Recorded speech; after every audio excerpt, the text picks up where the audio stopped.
Hola muchachos, ¿cómo están? Hola, profe. Bueno, a mí me correspondió el tema de historia y literatura de la cultura hebrea, entonces bueno, voy a comenzar. El factor geográfico, ¿no? Entonces, Canaán era un lugar supremamente, yo digo, extraordinario.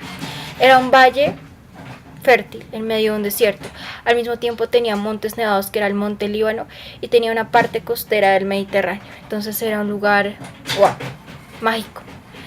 Acá habitaban dos culturas principalmente, los fenicios y los judíos. Los fenicios tenían un gran dominio del mar, excelente. Y los judíos habitaban más hacia la parte del desierto. Entonces, no se habían podido desarrollar tan bien como cultura, ni los fenicios ni ellos, porque ellos estaban entre las dos superpotencias del momento, Mesopotamia y Egipto. Y resulta que siempre habían estado obviamente sometida a sus intereses, entonces no lo habían podido hacer. Pero entonces llega un momento en el que estas dos potencias entran en crisis simultáneamente. Y esa es la gran oportunidad que tienen los judíos para constituir su religión, su estado y su forma de gobierno, ¿no? Entonces, antes de esta época, pues era una sociedad patriarcal, con una autoridad muy familiar, pero entonces ya se desarrolla su monarquía. Están los reinados de Saúl, David y Salomón. Ese es el esplendor judío, ¿no? Después del reinado de Salomón, en el cual se construyó el templo, del que ya hablaremos después, los judíos estuvieron muy inconformes con su labor, entonces se fueron en contra de la tribu de Judá, a la que pertenecían todos estos reyes que mencioné. Y bueno, comenzaron a pelear entre ellos, se dividieron y sucedió que en este momento las potencias se reestructuraron. Entonces llegaron los babilonios, invadieron a los hebreos, cogieron una parte de la población, se la llevaron en contra de su voluntad hasta Babilonia, dejaron una parte de la población ahí y otra parte de la población, la mayoría de militares, se fueron hasta Egipto. Allá se adaptaron bien, se enrolaron en la armada egipcia y de hecho tenían una colonia judía en Egipto que se llamaba Elefantina, ya tenían hasta templo y todo, se adaptaron, jamás volvieron. Los que se quedaron, ellos se acogieron a la reforma de Godolías de los babilonios, que consistía en, bueno, ustedes que se quedaron, cojan las casas de las personas que se fueron. Entonces ellos cogieron las casas de las personas que los babilonios se llevaron hasta Babilonia. Bueno, el punto es que para aquellas personas que se fueron a Babilonia fue todo un shock, porque si hay una cultura a la que la tierra está ligada, de la que surge su arte, su literatura, su religión, su modo de pensar, su vida entera, es la judía. Todo gira en torno a su tierra prometida, ¿no? Entonces para ellos fue completamente duro. Además que los babilonios lo que hicieron cuando llegaron allá fue derrumbar el templo.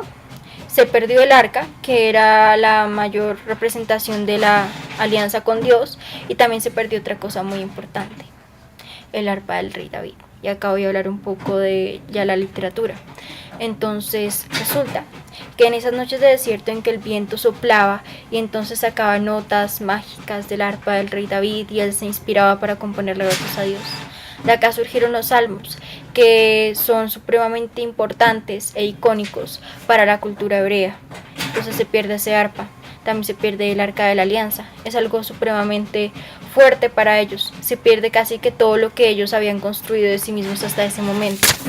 Entonces ellos, en ese sufrir, surge otro libro del Tanaj, que es una colección de 24 libros de todo lo que es la literatura hebrea antigua. Entonces pues les leo un pedacito de una lamentación hebrea. Junto a los ríos de Babilonia nos sentamos y lloramos acordándonos de Sión. En los sauces de las orillas colgamos nuestras arpas, pues los que nos tenían cautivos pedían que tocásemos y cantásemos y estuviéramos alegres e insistían, cántenos una canción de Sión. Pero como íbamos a cantarles una canción en una tierra extranjera, entonces pues como lo pueden ver, para ellos fue un desarraigo horrible. Bueno, pues aquellas personas que se quedaron en Babilonia se quedaron allá por 150 años, en los cuales tuvieron que adaptarse, pero aún así ellos seguían conservando su cultura, querían seguir siendo judíos. Entonces ellos tuvieron una observancia muy estricta de sus costumbres, de sus tradiciones. Ellos no dejaron de ser lo que eran. Nunca se casaron con alguien que no fuera judío para conservarse como tal, porque en anteriores diásporas muchas tribus habían desaparecido. De hecho se dice que no sé si los bueno, no sé si los que vayan a exponer sobre los árabes lo vayan a mencionar, pero los Pashtun que están en Afganistán se dice que son una tribu perdida de los judíos. Esa gente que pues se fue y se dejó cambiar la cultura y ellos dijeron no, no queremos ser así, queremos seguir siendo judíos. Entonces, bueno, después de que el imperio babilónico, bueno, nos tiene ahí por 150 años, llegan los persas y los persas les dicen a los hebreos, pueden devolverse a Canaán. Entonces, bueno, ellos llegan, se devuelven a Canaán. Y hay un choque inmediato entre los que se quedaron y los que volvieron. ¿Por qué? Primero, ¿se acuerdan de la reforma de Godolías? La de pueden coger las casas de las personas que se fueron, pues volvieron esas personas y volvieron a reclamar sus casas. Primero que todo. Y segundo, pues eran ya casi que culturas diferentes, entonces tuvieron que reestructurar la religión. Ahí entran a jugar los profetas, que tuvieron una función muy importante, la función de dar una interpretación religiosa a todo esto sucedido, a por qué había pasado. Entonces ahí se destacan un grupo de profetas que se llaman los profetas críticos, y bueno, ellos querían guiar al pueblo. Uno de los más importantes en esa época fue Jeremías. Bueno, ellos van de esta forma y se van consolidando poco a poco, hasta que llega otro imperio aún más grande que los persas. Llegan los griegos. Para los griegos, ellos eran la civilización, y lo que no era griego no era parte de la civilización. Por eso se decía que aquel que no hablara griego era un bárbaro. Entonces, pues obviamente llegaron, los invadieron y les dijeron, ustedes tienen que reconocer a los dioses del Olimpo como sus dioses. Y los judíos tenían un pacto con Yahvé, nosotros no podemos reconocer otro dios que no sea Yahvé. Entonces comienzan como, no, ¿qué vamos a hacer? No, nosotros no podemos reconocerlos, no podemos reconocerlos. Entonces, bueno, muere Alejandro Magno, que fue el que conquistó el Medio Oriente, pues incluido Canaán, donde estaban los judíos. Y sus generales se quedan con su reino, pues se lo dividen. Y el general al que le tocó el Medio Oriente, es decir, donde estaban los judíos, en Canaán, se llamaba Seleuco. Y Seleuco, bueno, continúa con esa lucha de ustedes tienen que reconocer a los dioses del Olimpo. Y es en este momento cuando se desarrolla la rebelión de los macabeos. Y pues ahí es una lucha para no perder su religión. De hecho, los judíos la ganan. Y cuando la ganan, pues van al templo. Y resulta que en el templo hay una llama que siempre tienen que mantener viva con aceite. Esa llama simboliza la fe que persiste, nunca se puede apagar, pues porque obviamente significa algo muy importante para ellos. Y resulta que encuentran en una januquina aceite, pero solo para un día, solo tienen aceite para un día. Oh, Dios mío, ¿qué va a pasar? Solo tenemos aceite para un día. Y para ellos eso era como sagrado, pues usan el aceite de un día y pues comienzan a hacerlo más rápido que pueden el nuevo aceite. Y sucede un milagro, y es que el aceite de un día dura 7, o al menos así cuenta la historia. Entonces, pues, por eso se celebra el Hanukkah, porque la Hanukkina, entonces, Hanukkah. Entonces es como Dios apoyó nuestra rebelión y nos están parando y esto. Bueno, tales. Y bueno, Seleuco sigue dominando ahí. Y resulta que hay una corriente del judaísmo, unos en particular, que apoyan la influencia griega sobre la cultura judía. Se llaman los Amodeos. De los Amodeos es el famoso rey que todos conocemos, muy odiado en toda la historia, que se llama Herodes. Entonces ellos sí apoyan que los griegos pues tengan influencia sobre su tierra y eso. Y después llega un imperio mucho más grande que los griegos. Llegan los romanos. Y los romanos, bueno, los invaden, se convierten en una provincia romana y ellos les dicen, ¡un hito! Reconozcan uno de los dioses del Olimpo. Y ellos, no, no podemos nuevamente. Entonces los romanos atacan, los judíos se rebelan, atacan, se rebelan, atacan, se rebelan. Va así. Entonces resulta que en ir y venir, Nerón, el rey, el emperador más loco que pudo existir, manda 4 legiones a Canaán para sofocar una rebelión judía. Bueno, Nerón muere. Y pues todos están en pos de quién va a ser el nuevo César. Y el general Vespasiano, que era el que estaba a cargo de esas legiones que Nerón mandó a Canaán, él quiere ser César. Entonces dice, si yo le gano a los judíos, yo puedo llegar a ser César.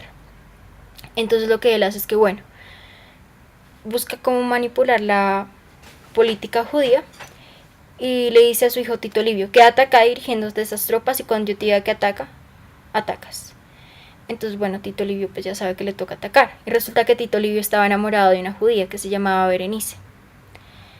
Entonces Berenice le dice que no destruya el templo. El templo lo habían reconstruido después de que volvieron de Babilonia, pues fue el segundo templo y sí, era muy significativo para ellos. Por favor, no destruyas el templo, que significa mucho para mi gente. Yo sé que en algún momento te va a tocar atacar, pero por favor no destruyas el templo. Y Tito Livio se lo promete, no vamos a destruir el templo. Palabra. Entonces, bueno, llega el momento en que Vespasiano le dice a Tito Livio que ataque, Tito Livio ataca, y entre esa guerra, entre ese desorden, porque incluso los judíos estaban divididos entre ellos, estaban peleando, se incendia el templo. Y solo queda un muro de todo ese templo. Y yo no sé si ustedes han visto por televisión ese muro en el que los judíos van a rezar y eso en Israel. Pues ese fue el único muro que quedó de ese templo, se llama el Muro de las Lamentaciones, y hoy en día todavía existe. Entonces, bueno, los romanos arrasaron Jerusalén, y los judíos que quedan son muy pocos, son pocos supervivientes. Y ellos lo que hacen es irse al monte de Masada, ¿no? Se van a esa montaña y suben, y allá se quedan. Y es como decir, bueno, pudieron destruir nuestra ciudad, pero nosotros no vamos a aceptar los dioses del Olimpo. Se quedan encaramados por allá en el monte Masada, que es una cosa supremamente alta. Entonces los romanos comienzan a construir una rampa para llegar a la cúspide de la montaña, que es donde están los judíos. Y se demoran 3 años construyendo esa rampa. Todo ese tiempo.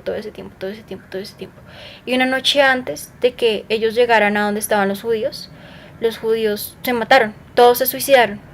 Prefirieron morir antes que aceptar a los dioses del Olimpo dentro de sus creencias. Entonces ahí nace otra tradición judía. Esta tradición consiste en que cuando un niño cumple 13 años, tiene que subir todo el monte de Masada, y cuando llega allá grita, nunca más, nunca más. Bueno, pues ahí ya Jerusalén quedó más que destruido por los romanos. Y después llega otro emperador. Ese emperador se llama Adriano, que era un humanista y que impulsó mucho las letras, la cultura, todo este tema. Llega allá y ve Jerusalén y dice, oh, Jerusalén está muy destruida, ¿por qué no la reconstruimos? Pongamos un templo romano y así, pues sí, reconstruyamos la ciudad. Y entonces ahí llegan los judíos, no, nosotros no vamos a permitir eso, ya es mucha indignación que hayan destruido nuestro templo, no van a construir un templo pagano sobre nuestro templo, sobre las ruinas de nuestro templo. Entonces Adriano, por más humanista que fuera, él lo que hizo fue sofocar la rebelión judía que se dio a causa de su voluntad de reconstruir la ciudad. Echó a los judíos de Jerusalén, les prohibió volver allá, les prohibió reconstruir el templo, y pues todos huyeron. Y ahí es cuando se le da la gran diáspora, la definitiva, la de para siempre. Entonces los judíos se fueron a todas partes de Europa. Los que se fueron al lado del río Rin, en Alemania, se llaman los judíos Ashken. Los que se fueron al lado de España se llaman los judíos sefarditas. Y algunos de Europa del Este que no fueron muy bien acogidos, pues después el pueblo se esparciría por todo el mundo. Y no pudieron volver a Jerusalén solo hasta 1948, después de la Segunda Guerra Mundial y el Holocausto. Entonces, bueno, como pueden ver, pues esta es la historia del pueblo judío. Ya hablando más acerca desde la literatura, bueno, ya les mencioné el Tanaj. El Tanaj se divide en 3 partes. Torah, que era la ley, entonces está compuesta por Génesis, Éxodo, Levítico, Números y Deuteronomio.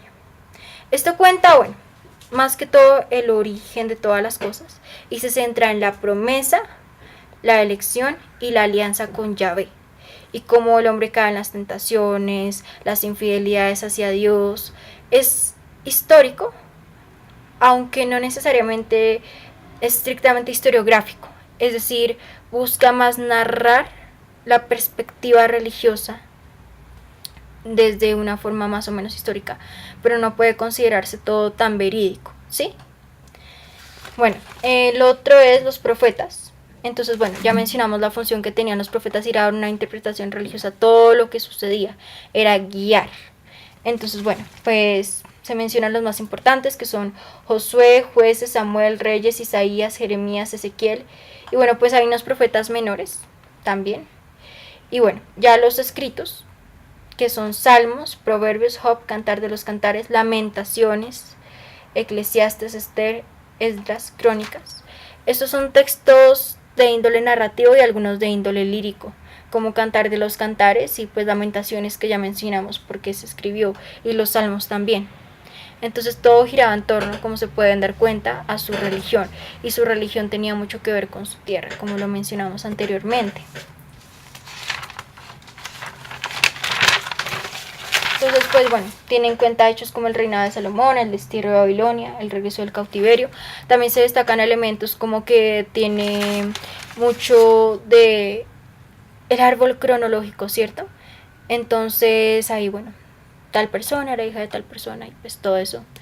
Y todo es muy cronológico, sí. También pues hubo literatura postbíblica, o sea, no todo fue la Biblia. Y bueno, testamento de los 12 patriarcas, el libro de los jubileos. También hay un testamento que solo son comentarios hacia la obra del Tanaj como tal, que se llama Targum. Y el Mishnah, que es la repetición, es como una recopilación de todo lo que se escribió. Entonces, bueno, hasta luego.